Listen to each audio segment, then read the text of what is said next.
Doutor Marcelo Santos, esse episódio envolvendo o Francisco Vanderlei, que morreu na Praça dos Três Poderes, praticou suicídio atentando contra a sua própria vida, mas agora, mais recentemente, tem havido aí algumas informações que ele poderá também ter sido abatido. Como é que o senhor avalia essas narrativas?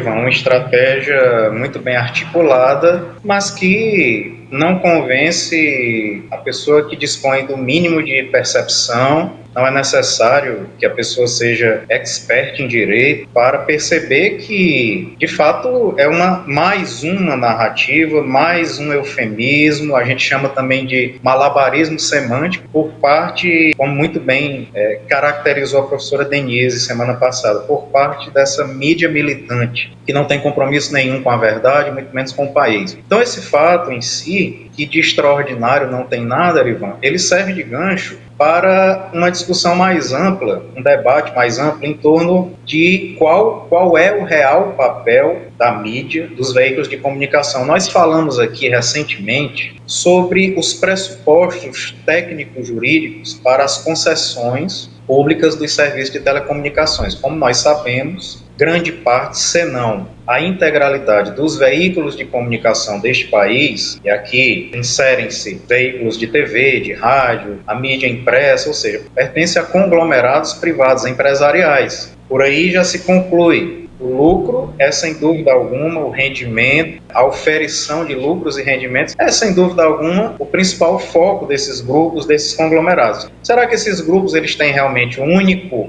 intuito e propósito de informar? Ou há algo mais por trás disso? Outros interesses? Será que os veículos de comunicação deste país, e principalmente aqueles tidos como oficiais, aqueles aos quais o público brasileiro, infelizmente, dispensa maior atenção? Porque eu gosto muito de citar uma frase do grande escritor brasileiro Lima Barreto, autor de uma obra chamada O Ateneu. Lima Barreto dizia que o Brasil não tem povo, que o Brasil tem público. Pior do que tudo isso que a gente está visualizando, esse descompromisso com a verdade, com o país, com os valores, com os princípios, é ver grande parcela do povo brasileiro simplesmente observando tudo isso passivamente, sem qualquer reação no bom sentido, reação no sentido cívico. A gente vê situações isoladas. A desse rapaz, por exemplo, sem dúvida alguma foi um ato de desespero, um protesto que, convenhamos, inócuo, porque protestar atentando contra a própria vida, se é que foi isso mesmo que aconteceu, porque já há indícios de que aquele rapaz pode ter sido abatido pelo serviço de segurança ali da Praça dos Três Poderes.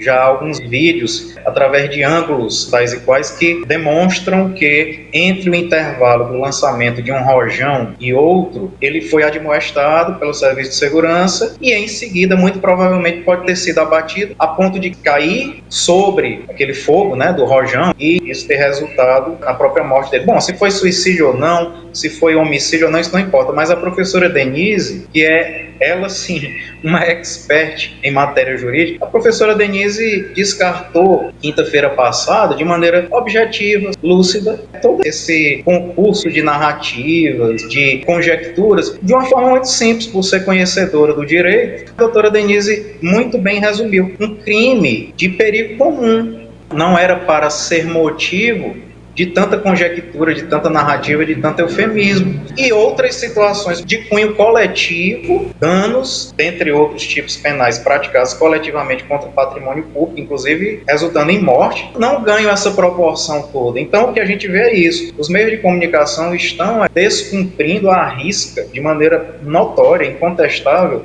as regras de concessão de serviço público. Sobre isto, o que é que nós teríamos a concluir?